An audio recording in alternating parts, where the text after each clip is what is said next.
Olá pessoal, eu sou o professor Pedro Júnior de Física e vamos ter nossa primeira aula de Física do canal Mais Biologia no Enem. Então, segue a vinheta.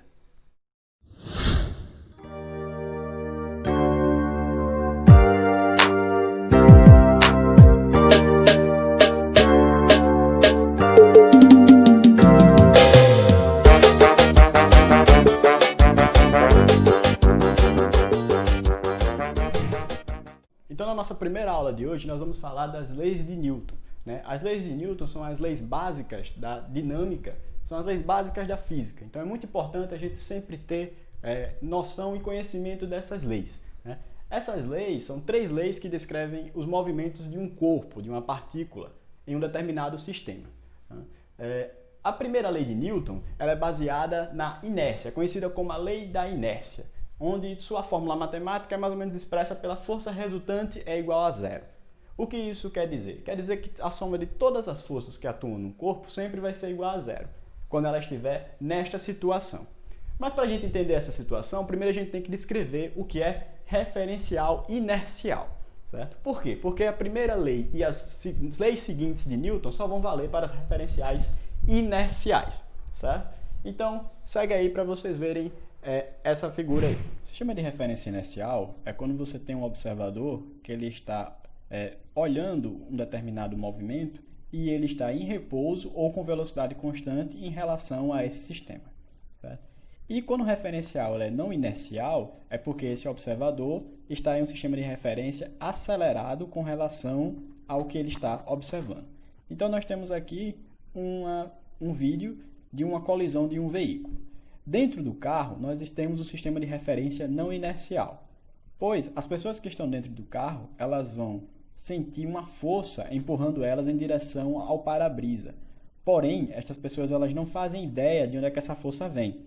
Elas vão descrever que sentiram essa força, mas elas não sabem dizer de onde, a origem dessa força, ou seja, é uma força fictícia. Porém, alguém que está do lado de fora, observando o mesmo acidente, ele vai estar em um referencial dito inercial. Ele está em repouso, observando o carro colidir. Esta pessoa ela vai conseguir descrever detalhadamente o que aconteceu. E ele vai dizer que não teve força nenhuma empurrando estas pessoas. Simplesmente, o carro e as pessoas estavam a uma certa velocidade. Em um determinado momento, o carro parou. No entanto, as pessoas continuaram esse movimento.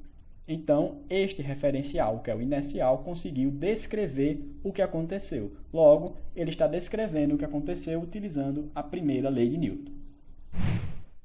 Como nós vimos quando está falando sobre referencial inercial, um videozinho de uma pessoa do lado de fora observando uma colisão de um automóvel.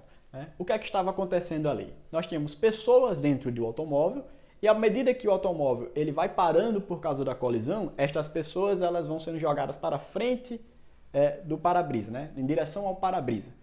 Por quê? Porque elas estavam em movimento, um movimento retilíneo com velocidade constante, e quando o veículo ele começou a parar, foi o veículo que está parando, não as pessoas que estavam dentro. Então estas pessoas elas continuaram esse movimento, porque nenhuma ação externa atuou sobre elas. Então por isso que elas mantiveram o movimento e foram jogadas na direção do para-brisa, exatamente por causa da primeira lei de Newton. Nenhuma força agiu sobre elas, então elas seguiram o seu movimento. Assim, a primeira lei também é denominada por essa força aqui, ela é expressa matematicamente por esta equação, onde a força resultante é igual a zero. O que isso quer dizer? Quer dizer que se um sistema ele está em equilíbrio, a soma de todas as forças que atuam sobre ele vai ser igual a zero. Então nós temos dois tipos de equilíbrio. Nós temos um equilíbrio chamado de equilíbrio estático. O que é um equilíbrio estático? É quando o corpo ele está em repouso. Então não tem movimento, ele não tem velocidade. Então quando a velocidade é zero, o equilíbrio ele é dado estático, como mostra a nossa figura. Agora, se o corpo ele tem movimento com velocidade constante, ou seja, movimento retilíneo e uniforme, ele vai ter equilíbrio dinâmico. Vai ter forças atuando sobre ele, mas a soma de todas as forças vai ser igual a zero, assim como mostra a nossa figura. Agora nós vamos falar sobre a segunda lei de Newton. A segunda lei de Newton ela é conhecida como a lei do movimento. Normalmente o movimento que ele é acelerado. Por quê? A expressão matemática que define a segunda lei de Newton é que a força resultante é igual ao produto da massa com a aceleração. A aceleração, para quem não lembra, é a variação da velocidade com relação ao tempo. À medida que você acelera, você aumenta a velocidade ou diminui a velocidade, dependendo do sinal da aceleração. Novamente, esta lei só funciona para o referencial inercial. E o que é que diz essa lei de Newton? O que é que Newton quis dizer quando ele escreveu essa lei? Ele falou que a variação do movimento de um corpo é proporcional à resultante das forças que atuam sobre ele, que são aplicadas sobre ele. É exatamente o que está escrito nesta equação. Força resultante é a soma de todas as forças que atuam em um corpo. Nós temos um corpo que ele está sofrendo a ação de várias forças. Porém, em uma determinada direção, a soma dessas forças não é igual a zero. Ou seja, ele tem movimento em uma direção porque a força resultante é diferente de zero. E quanto é que vai dar essa força resultante? Vai dar exatamente a massa dele vezes a aceleração que ele possui. Agora, se todas as forças somadas for igual a zero, então essa equação ela volta para a primeira lei de Newton, porque a aceleração vai ser zero, zero vezes a massa vai dar zero. Então, força resultante é igual a zero. Logo, se o corpo está em repouso, ele não vai estar sustentado pela segunda lei, e sim pela primeira. Tá ok? Então, nós vamos agora entender as relações de proporcionalidades desta equação. Temos três relações de proporcionalidade, porque nós temos uma equação com três variáveis. Então, eu posso ter um momento que uma das variáveis ela é constante. Vamos para a primeira relação, onde a força ela é constante. Quando a força é constante, o que pode variar no sistema é a massa ou a aceleração. E o que é que vai acontecer? A relação entre massa e aceleração é de inversa proporcionalidade. Esse símbolo aqui significa proporcionalidade. E a aceleração ela está inversa. 1 sobre a aceleração é o inverso da aceleração. Logo, a massa é inversamente proporcional à aceleração. O que isso quer dizer? Quer dizer que se você tiver um corpo com uma determinada massa e você aplica uma força, ele vai ter uma aceleração. Agora imagine que você aumenta a massa desse corpo, mas você aplica a mesma força. Quer dizer que ele vai andar um pouco mais devagar. É como se eu tentasse empurrar um carro e depois eu tentasse empurrar um caminhão. Eu vou usar a mesma força, só que a massa aumentou. Agora é um caminhão, então ele vai andar mais devagar. Eu estou usando a mesma força que eu empurrei o carro. Então é isso que essa relação vai estar nos falando. A nossa segunda relação é se você manter a massa constante. E aí o que vai variar é a força e a aceleração. E elas são grandezas diretamente proporcionais. Ou seja, quando a força aumentar, a aceleração aumenta se a massa for constante. Então agora imaginemos um objeto de massa constante, onde eu vou empurrar ele com uma determinada força. Ele vai ter uma certa aceleração. Se eu empurrar ele com mais força, logo ele vai ganhar uma maior aceleração, porque são grandezas diretamente proporcionais. E o contrário também vai acontecer. Se eu empurrar ele com menos força, ele vai ter uma menor aceleração. São grandezas diretamente proporcionais. Agora, se eu tiver um corpo com aceleração constante, o que é que eu vou ter variando? Eu vou ter variando a força e a massa, onde também são grandezas diretamente proporcionais. Certo? Então imagine o seguinte, imagine que você está empurrando um carrinho com uma certa aceleração, fazendo uma força. E aí do nada cai um bloco de concreto gigantesco em cima do seu carrinho.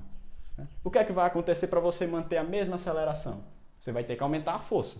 Por quê? Porque a massa aumentou. Então você vai ter que fazer um esforço maior para manter aquela mesma aceleração. Então, quando a aceleração for constante, se eu aumentar a massa, logo eu vou ter que aumentar a força, porque são grandezas diretamente proporcionais. Então, isso é basicamente a segunda lei de Newton. Então, agora nós vamos falar da terceira lei de Newton. São três leis, temos a terceira lei, que é a mais conhecida, porque é a lei da ação e reação. Ou seja, para toda ação existe uma reação. A expressão matemática dessa lei envolve normalmente a força entre dois corpos. Se você tem uma força entre o corpo A ao corpo B, o módulo dessa força é exatamente igual à força que o corpo B faz no corpo A. Então, são forças que ela têm o mesmo módulo. O módulo é apenas a intensidade. Lembrando que força é um vetor. Todo vetor ele tem direção, intensidade e sentido. E quando eu falo do módulo, eu só estou interessado na intensidade. A terceira lei de Newton ela só funciona para referenciais inerciais, assim como foi determinado na primeira lei.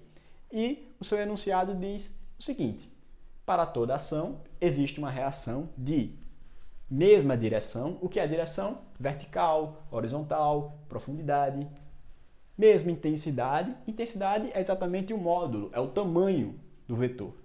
Porém, o sentido é oposto, né? O sentido, esquerda para direita, direita para esquerda, para cima, para baixo, entrando, saindo. Então, a única coisa que vai mudar é o sentido. Mas cuidado! A lei de ação e reação, ela só ocorre para forças de mesma natureza, certo? Ou seja, quando você tem um corpo interagindo com o outro, a reação vai ser de mesma natureza. Se for uma força de contato, a reação também vai ser de contato. Se for uma força exercida por um campo, a reação também vai ser uma força de campo. Temos aqui o seguinte exemplo. Aqui nós temos um bloco em cima de uma mesa, né? Nós sabemos que a força peso, que é a força gravitacional, está empurrando o bloco para baixo. E nós conhecemos que existe uma força para cima chamada de força normal, que está no sentido contrário à força peso. Como o corpo está em equilíbrio, estas forças elas têm o mesmo módulo. Porém, a força normal não é reação da força peso. Por quê? Porque a força normal é uma força de contato e a força peso é uma força de campo, de interação com o campo gravitacional da Terra. Então, qual é a reação da força normal? A reação da força normal é a reação do bloco com a mesa e da mesa com o bloco. Então, essa é a reação da força normal. E qual é a reação da força peso? A força peso é a força que a Terra exerce sobre o bloco. A reação da força peso é a força que o bloco exerce sobre a Terra.